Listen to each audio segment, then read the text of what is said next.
Who is Indra? A power within me. I'm asking myself, please bestow well-being on yourself. What am I telling myself? Kindly be good to yourself. Too much to ask for? Too much?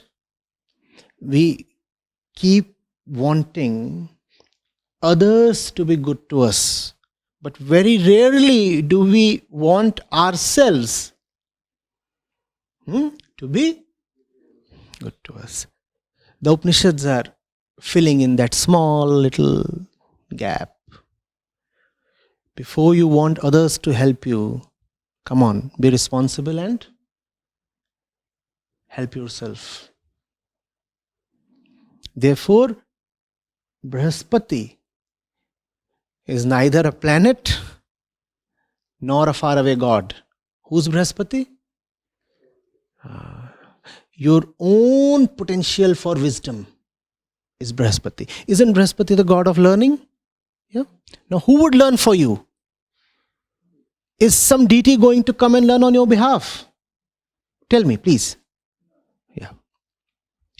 So when you really want to learn, when you're devoted to learn, you are Brhaspati. Or you can be one of the demons who fights Brhaspati. Brhaspati is a great teacher. The teacher does exist within you, no? Isn't that what the scriptures repeatedly say? And we fail to comprehend what do they mean when they say the teacher exists within you. Can you be taught without your consent? Tell me, that's Brhaspati within you. The faculty to say yes to learning. Yeah? The ability to exercise the option to learn. To learn from a book, from life, from person, from yourself, your own life experiences, from anything and everything. That's Brhaspati. Getting it? And then there is Tarksha, who is called Arishniyami, who doesn't allow bad things to happen to you. Now, who can prevent bad things from happening to you when all the badness is inside? Obviously, Tarksha cannot prevent a truck from mowing you down. That can happen if you're not careful or if the truck driver is special. Here, the gods are all being referred to in the internal and subtle sense. There are things and events and people outside who can harm you in an outer way. They do have the power to, for example, fetter you. They can chain your hands, can't they? What's being said here is that nobody can chain your spirit, your inner self, without your consent. Nobody can bring inner harm to you without your consent. Externally, they can do a lot of things. And externally, you do not require somebody to be vicious to you to bring harm to you. Externally, well, even coincidences can harm you. You can take the road to Gangotri and meet a landslide. Nobody planned it for you. Nobody was conspiring to kill you. You just die. No? And even if there is no such landslide, time will kill you. Right? You will get old and simply die. So, your external self, which is the bodily thing, is always at the mercy of the universe to a great extent. One new virus strain, and we might all find ourselves helpless. We are at the mercy of situations, coincidences, we do not know. Somebody may now decide to eat a horse. One progresses. Yesterday they ate a bat. Tomorrow they might eat something even fancier. How do we know? But internally, You are your own Lord. All the gods reside within. Pray to them to awaken them.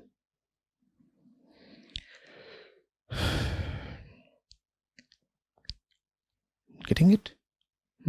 So, no, never fall to the kind of nonsense that says, Indra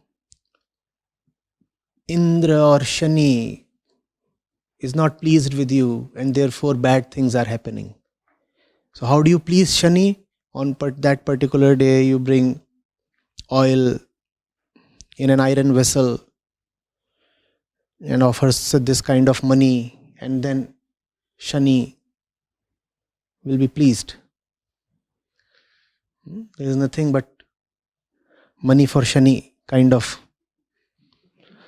fraud. Where are all the gods?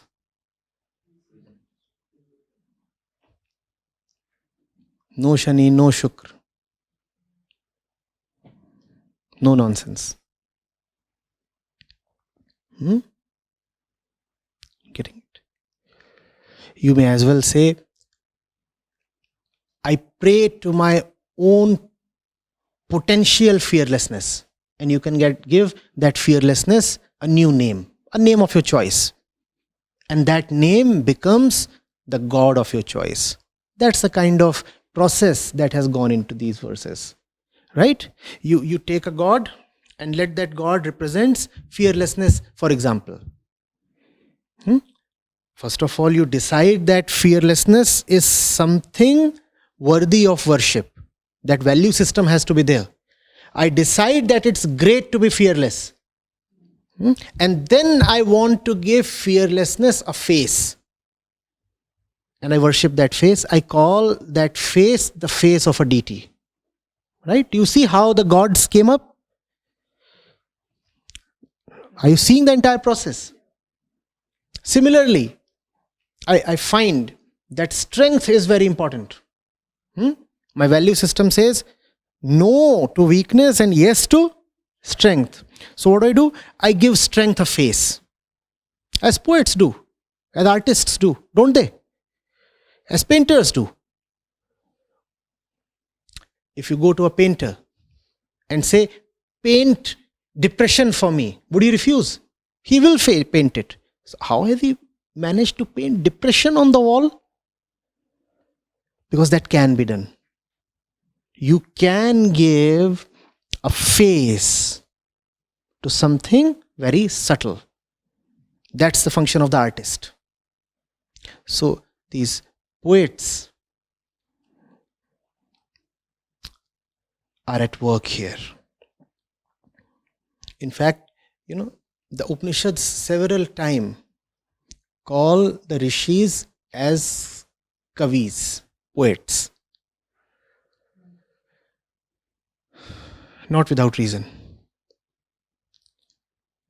They are bringing to words that which is very abstract, and that's what a poet does. They are giving a face to that which is very conceptual. That's what a painter does. And then when you give it a face, obviously you also give it a name, and that becomes the name of a god. Right? So those gods don't really exist. They are names of something virtuous within. Getting it? Namaskar, Acharya. What could I get from Shaman and Daman? The Daman, what could I get? That maybe the suppression of emotions or our unnecessary actions. But what do you mean by Shaman? Dam and Sham, these are classic words. Sham simply means that you are not encouraging the inner tendencies to take hold of you or consume you further once they have arisen. Once they have arisen.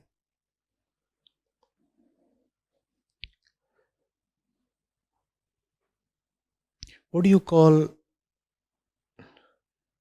the firemen in Hindi?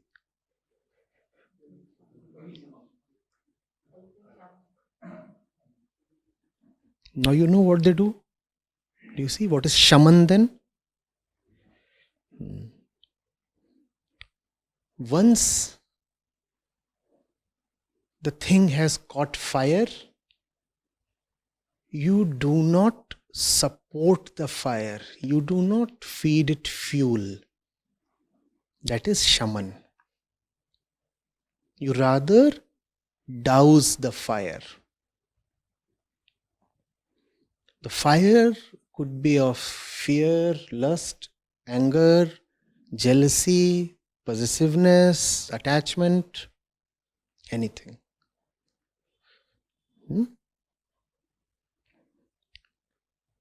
Shaman comes into the picture only if Daman has not succeeded. First of all, you don't want it to be initiated at all.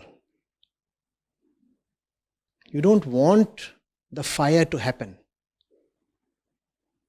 But if the inner thing does catch fire, then you want to put out the fire. That's Shaman. But often the fire and the inner temperature becomes quite pleasurable. No? There is a heat within and we like it. Don't we, in today's metaphor, like things hot? Now if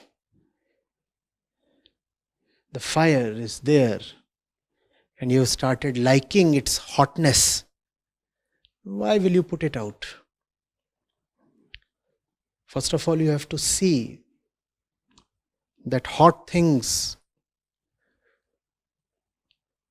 will reduce you to ashes as well as turn into ash themselves. We don't see that in the moment of passion, do we? When that hot thing is there in front of you, do you ever see ashes? A few hundred meters from here, you have the crematorium. Some of you might have already walked past it by the Ganga.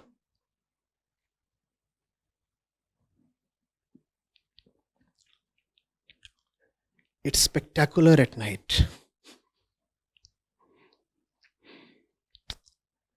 The lit pyres.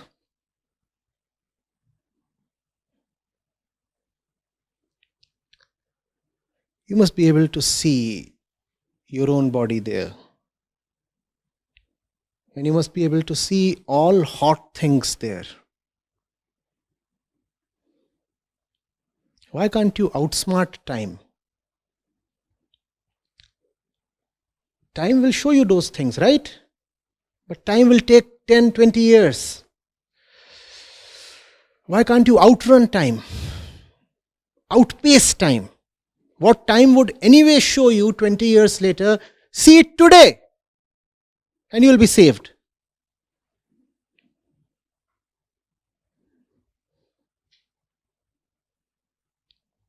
No? Or do you want to keep fooling yourself for 20 years only to come to ashes then?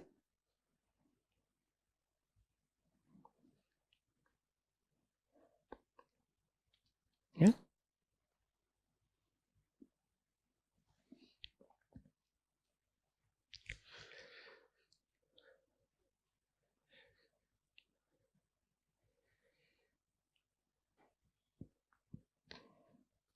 Before that external fire consumes us, most of us are already internally charred, destroyed.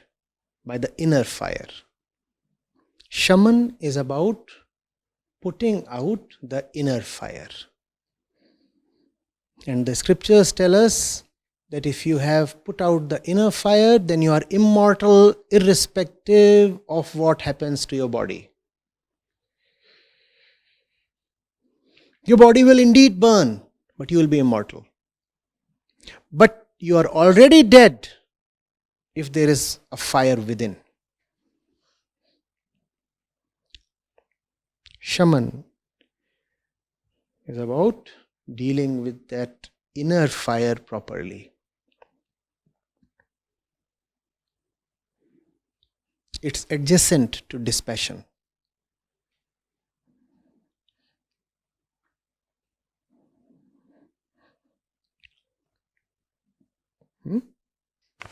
Acharya, what does the internal fire that's a deterrent mean? Is it the desires and the human tendencies? What does fire want? When you have fire, what is it trying for? To burn. Food. What does the fire want? You put something into it.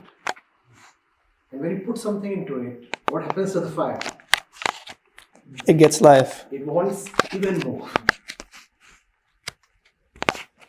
What's the fire crying out for?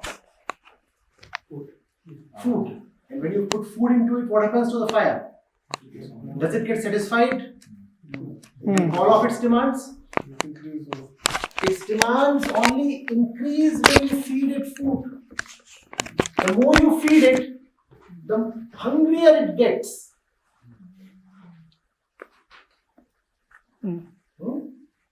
It uses everything that you give it to further itself.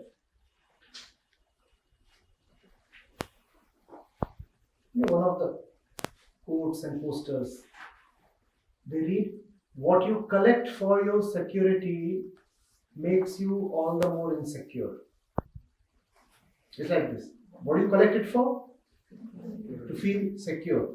But what does it make you? More insecure. That's the nature of fire. You give something to it with the hope that it would be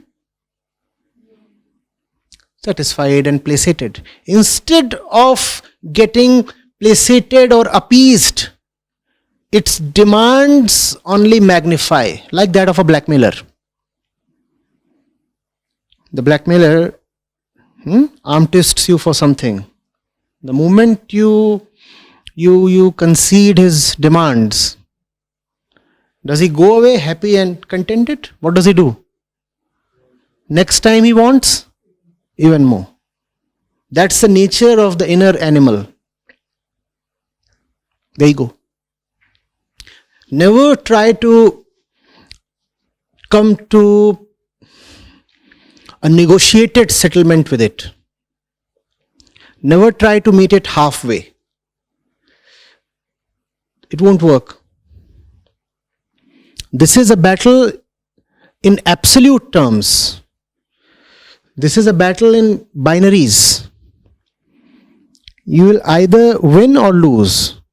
There can be nothing midway.